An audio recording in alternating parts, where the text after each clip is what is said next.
जय श्री कृष्ण।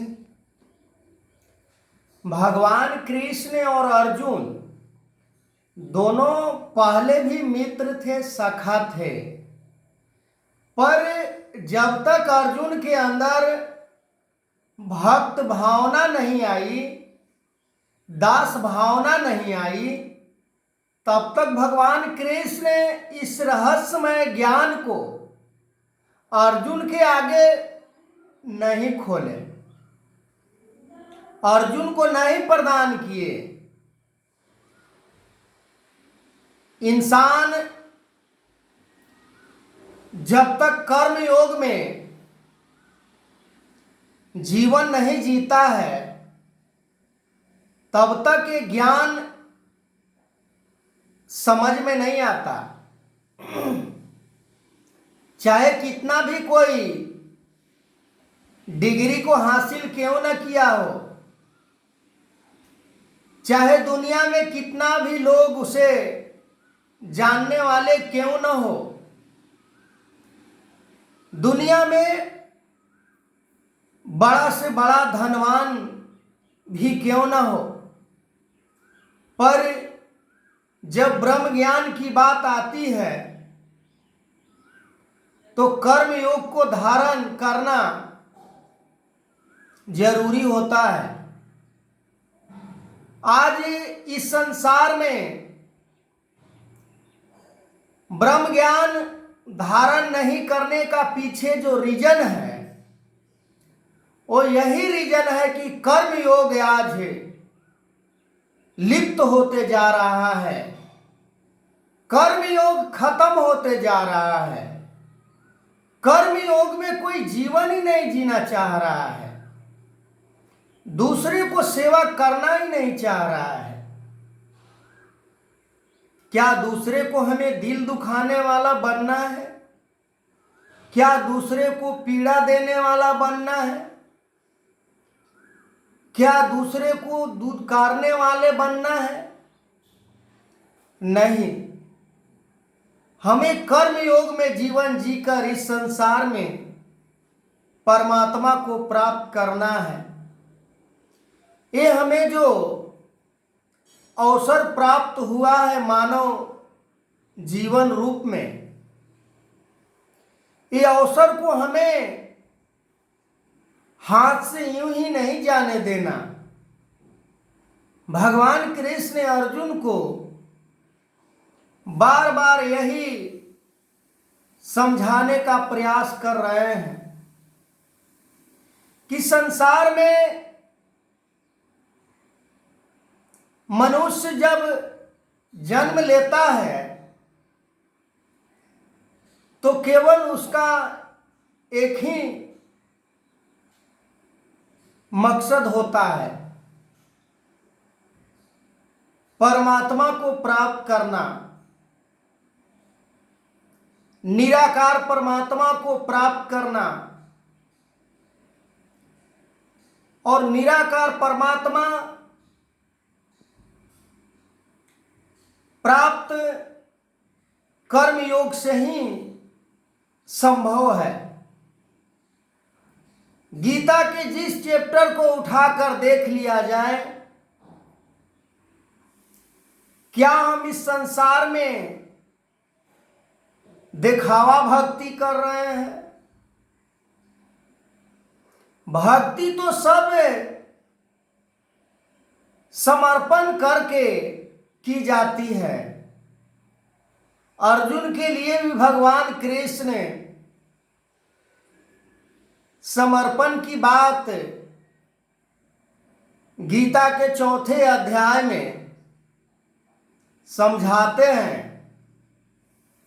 कि दास भावना तब ही तुम्हारे अंदर उत्पन्न हो सकता है जब तक तुम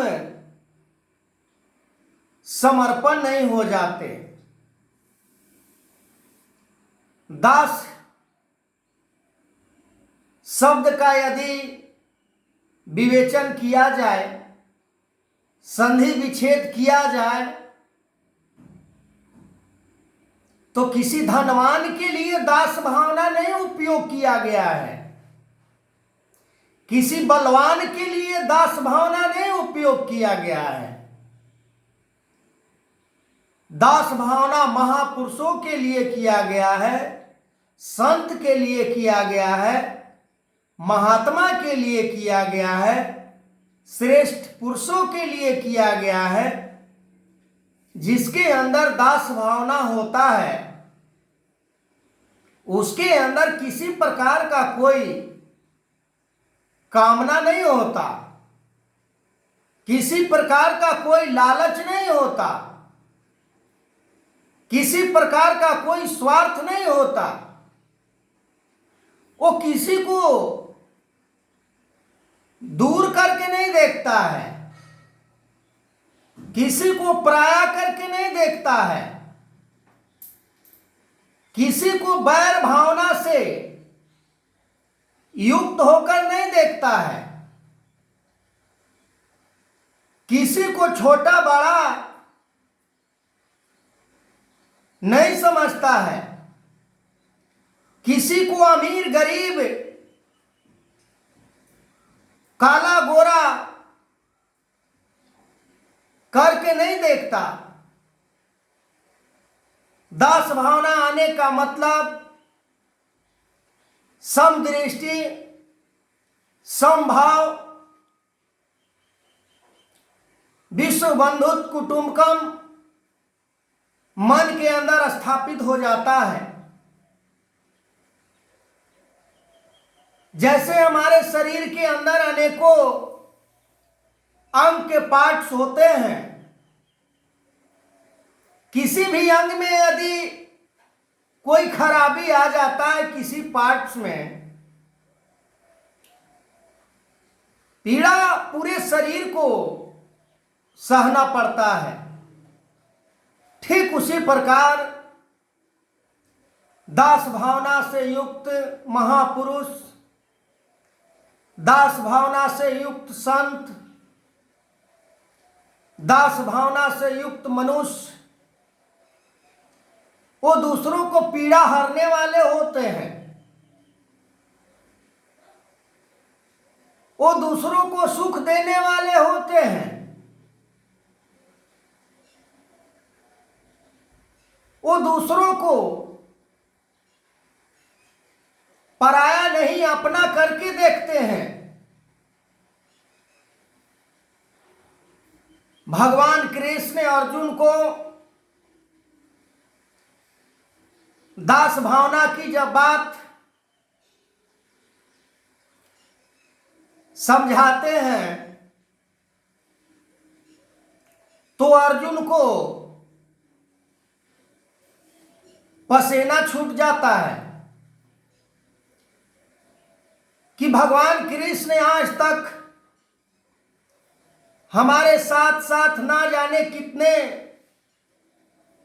समय से चल रहे थे, पर ऐसे रहस्य पहले कभी नहीं बताए। अर्जुन के मन के अंदर तब ये प्रश्न उत्पन्न हो जाता है बड़ा रोचक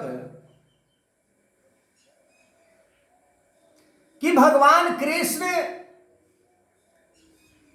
के पास न अस्त्र है, न शस्त्र है, न हत्थे। वो नारायणी सेना को नहीं, भगवान कृष्ण को ही अपना लेता है, अपना सारथी के रूप में उन्हें स्वीकार कर लेता है। आज संसार में अर्जुन